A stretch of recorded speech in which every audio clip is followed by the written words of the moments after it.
Okay, so this is going to be the last video lecture on the topic of early childhood, preschool kids, ages 3 to 6.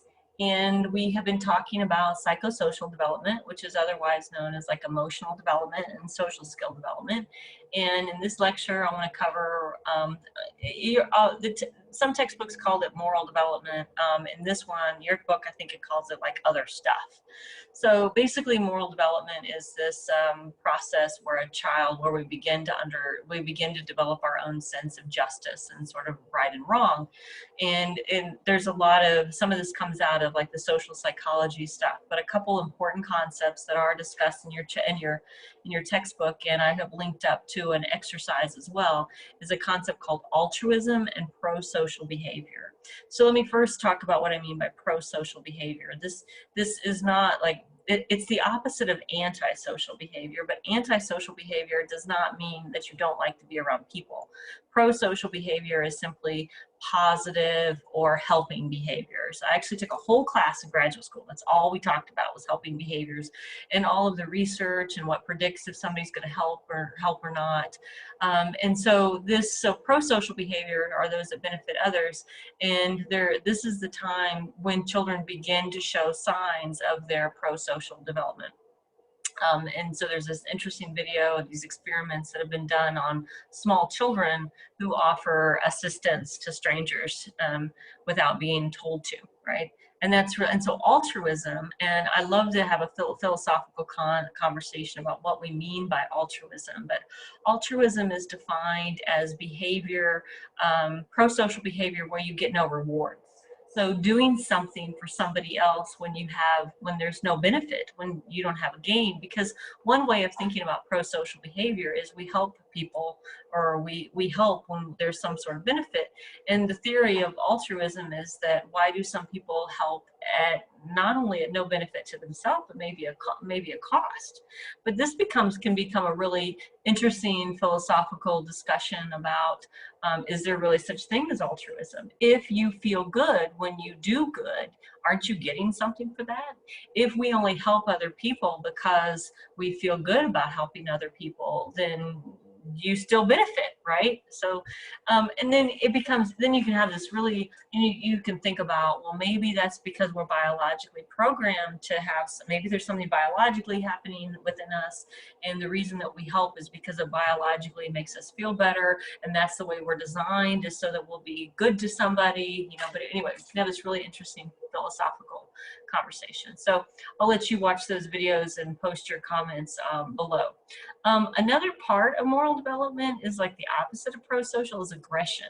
And it's worth pointing out the definition of aggression. And aggression is defined as intentional injury or harm to another person. And your book describes two kinds of aggression. It defines what's called overt or direct aggression. And this is when you agrees, right, upon a target. So you you hit somebody or you take somebody's something, versus what's referred to as relational aggression. And relational aggression, I think that's the one, because the other book that I used talks about instrumental versus aggression. Versus relational. And instrumental is when you hit somebody, when you use something to hit somebody, or you take something, there's a thing that you want, you use an instrument. And then relational aggression is sort of like emotional bullying. It uses relational. So and there's actually some gender differences. So boys are more likely to use aggression like overt or instrumental. They're more likely to take something or to hit another child to get what they want. So the idea is that it's direct and there's a goal, right? Relational is talking bad about somebody, is excluding someone, is gossiping about someone, right? Sort of bullying, being emotionally abusive, excluding, right? So those are typically kinds of aggressions that we're more likely to see in women, or girls, I should say. In this case, we're talking about children, so we're likely to see in girls. But so I think for examination purposes, I simply asked you to know the differences between the two, or who uses them, right? And then there's a little discussion towards the end of your chapter about playmates and the only child. Of course, this is something, I'm an only child. So I just want to, some of the things that's pointed out are that children are more likely, and this sort of, you kind of want to go duh, right, is that preschool children are more likely to want to play with prosocial children. So with children who are helpful or who are kind, right? And when adults are asked to measure or asked to evaluate children based on their, what's the word that they used, based on their socially, well, what's the word that they use? Socially competent. When adults and teachers rate children based on their social competence, those are the same children that other children will choose to play with. So basically what it says is that little kids who know how to be nice are more likely to be liked, right? Children who are less liked are more likely to be aggressive. And I just think that this is evidence that supports what evolutionary psychologists tell us, right? And that is that when we get along with people, people are more likely to like us. When we help others, people are more likely to help us. When we're included in the group, we like the group better. People that are marginalized or excluded, right, become sort of mean and aggressive. And then there's a brief discussion about only children. And this one, I will say that the data or the research that's discussed in your textbook is a little different than the research that has been discussed in other textbooks about only children. About 20%, so it's about 2 out of every 10 kids, one in 5, maybe about 1 in 5 children is an only child. And they argue that there's no measurable difference in only children's socialization skills.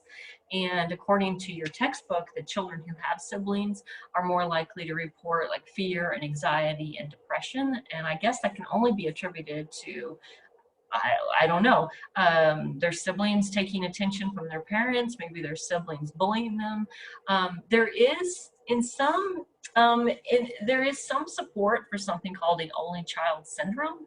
And one of the characteristics of an only child syndrome is that they don't have the same social skills as sibling kids. And this is partly because only children spend so much of their life around adults that they don't necessarily learn childhood social skills. Now, I say that, but at the same time, because the majority of kids end up in some sort of daycare, just because an only child doesn't have siblings doesn't mean they don't learn social skills, because they may have been in a daycare since they were 3 months old and had plenty of, or they may come from a very large family. But the research on only children does say that they learn vocabulary, they learn their speaking skills, they often develop them faster, and what does it say?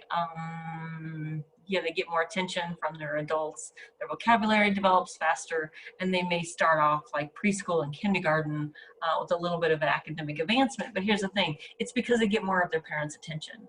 My experience as an only child was that I didn't have to share, right? And I never learned how to share, and I never got, picked on for no reason.